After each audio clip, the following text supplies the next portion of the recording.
Juru bicara Tentara Pembebasan Nasional Papua Barat atau TPNPB, Sebi Sambom, buka suara atas tewasnya sejumlah anggota OPM. Jika sebelumnya pihak TNI menyatakan ada 18 anggota OPM yang tewas, hal itu berbanding terbalik dengan pernyataan dari jubir TPNPB. Sebi mengklaim hanya ada 3 anggota OPM yang tewas oleh Satgas HBMA TNI pada Selasa 13 Mei 2025 kemarin pukul 5 waktu Indonesia Barat. 3 korban tersebut adalah Gus Kogoya, Notopinus Lawijaya, dan Kanis Kogoya. Sebi menyebut pihaknya tewas terkena ledakan ranjau milik Satgas HBMA TNI ketika berniat melakukan evakuasi terhadap korban. Menurut pengakuannya, ada sejumlah warga sipil lain yang turut menjadi korban dalam penembakan. Ia menyebut bahwa korban-korban yang tewas merupakan ulah dari aparat militer pemerintah Indonesia.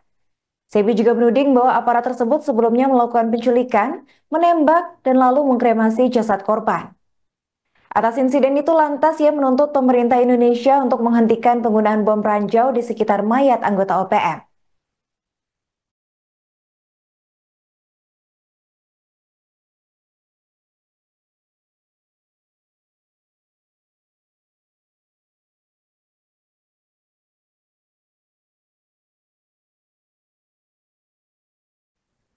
Hanya dalam kurun waktu 1 jam, sebanyak 18 anggota dan pentolan OPM tewas di tangan Tentara Nasional Indonesia (TNI). Peristiwa itu terjadi saat TNI tengah menggelar operasi kemanusiaan di sejumlah kampung di Kabupaten Intan Jaya dan Puncak Jaya, Papua Tengah pada Rabu 14 Mei 2025. Sejumlah kampung tersebut diantaranya ada Titigi, Dugusiga, Jagaipa, Sugapalama, dan Zanambah. Namun niat baik tersebut ternyata disambut perlawanan oleh Organisasi Papua Merdeka atau OPM. Satuan Tugas Gabungan Operasi HBMA TNI yang awalnya hendak memberikan layanan kesehatan dan edukasi kepada warga, kemudian terpaksa terlibat baku tembak dengan sejumlah anggota OPM. Belakangan diketahui bahwa dalam 1 jam aksi panas itu terdapat manipulasi yang dilakukan pihak OPM. Menurut Dan Satgas Media Korps TNI HBMA Letkol Infanteri Iwan Dwi Prihartono, OPM sempat menuding kedatangan TNI untuk mengancam masyarakat. Organisasi tersebut kemudian menjadikan warga sebagai tameng dalam aksinya.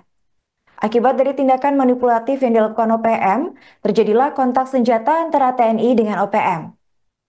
Belasan anggota OPM tewas dan pimpinan Daniel Aibon Kagoya, Undius Kogoya, serta Joshua Walker berhasil dilumpuhkan.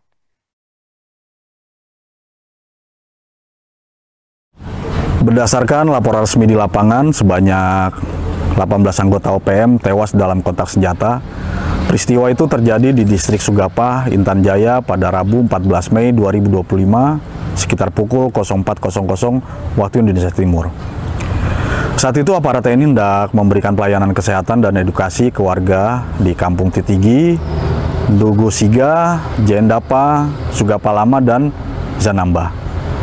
Namun, situasi berubah saat aparat dihadang kelompok bersenjata, sehingga dalam seketika itu juga TNI melakukan operasi penindakan yang terukur dan profesional.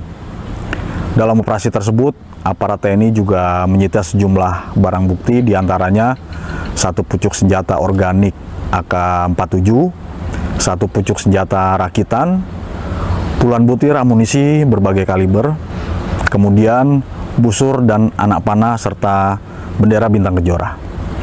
Secara umum, kehadiran TNI dalam melaksanakan tugas operasi di Papua, TNI selalu mengedepankan pendekatan teritorial yang humanis. Dalam menjalankan tugasnya sebagaimana diatur dalam Inpres RI nomor 9 tahun 2020 tentang percepatan pembangunan kesejahteraan Papua, di mana tugas dan kehadiran personel TNI di Papua tidak semata bersifat militeristik, tetapi juga sosial dan kemasyarakatan.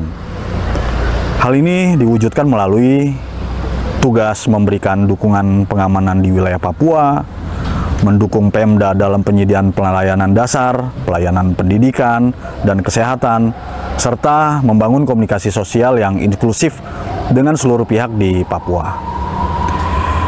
Dalam kesempatan ini saya sedikit tekankan bahwa operasi ini menjadi langkah penting dalam menghadirkan kembali rasa aman bagi masyarakat. Kami akan selalu memastikan proses pembangunan serta pelayanan publik dapat berjalan tanpa gangguan. Download Tribun X sekarang. Menghadirkan lokal menjadi Indonesia.